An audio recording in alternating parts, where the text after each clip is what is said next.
องค์การกาแดงแขวงสวรรณเขตจัดกิจกรรมหับบริจาคเลือดเพื่อเฉลิมฉลองวันผู้บริจาคเลือดโลก 14 มิถุนาภายใต้คำขวัญ1 หยดเลือดเพื่อมนุษยธรรมให้เลือดให้ชีวิตในวันที่ 16 มิถุนายน 2026 ที่ศูนย์การค้าสวรรค์ไอเทคโดยการเข้าร่วมของท่านท้องใสไสยวงศ์คำดี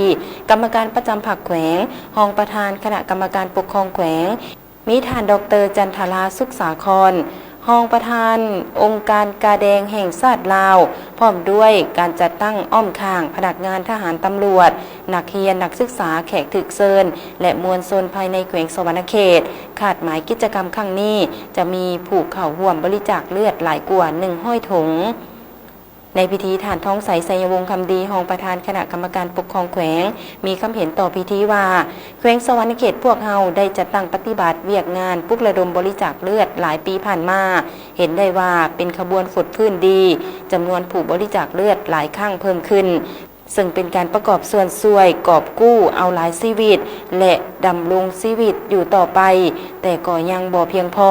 ฉะนั้นจึงมีความจำเป็นต้องได้สืบต่อปลุกระดมขนขวายพร้อมเรียกร้องยังทุกภาคส่วนสังคมที่เคยให้การประกอบส่วนบริจาคเลือดมาแล้วหรือผู้ที่ยังบ่เคยบริจาคเลือดมาก่อนจงพร้อมกันสืบต่อให้ความสำคัญและความจำเป็นแก่การบริจาคเลือดเพื่อช่วยเหลือเพื่อนมนุษย์ด้วยกัน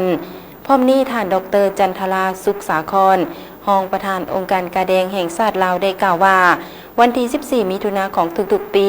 แม่นวันผู้บริจาคเลือดโลกซึ่งอยู่ประเทศต่างๆในทั่วโลกได้พร้อมกันจะตั้งเฉลิมฉลองเพื่อเป็นการแสดงความขอบใจต่อผู้บริจาคเลือดที่ได้มอบของขวัญที่มีค่าที่สุดต่อชีวิตนั่นคือการบริจาคเลือดด้วยความสมัครใจเพื่อช่วยคนเจ็บและสร้างความสำนึกในเรื่องความจำเป็นของการบริจาคเลือดที่ประจำและสม่ำเสมอเลือดและผลิตภัณฑ์เลือดที่ได้รับบริจาคในแต่ละปีอยู่ทั่วโลกสามารถช่วยชีวิตคนเจ็บได้นับล้านจำนวนคนเจ็บที่ต้องการนำไส้เลือดมาจากแม่ยิงที่ได้รับผลกระทบจากการเกิดลูกเด็กน้อยที่เป็นพยาธิเลือดจางขันให้แห้งเลือดไหลระบบละลายการฟอกไขหลังมะเร็งเม็ดเลือดขาวในเด็กมะเร็งต่างๆในผู้ใหญ่ไข้เลือดออกคนเจ็บกระทบจากอุบัติเหตุฉุกเฉินการผ่าตัดชนิดต่างๆทั่วโลกมีความต้องการเลือดปลอดภัยและมีคุณภาพเข้าในการปิ่นปัวและมีหลายประเทศก็สามารถจัดตั้งปฏิบัติได้ในระดับดีแต่ยังมีอีกหลายประเทศยังคงประสบกับปัญหาและสิ่งท้าทายในด้านการจัดหาเลือดและผลิตภัณฑ์เลือดที่มีคุณภาพและปลอดภัย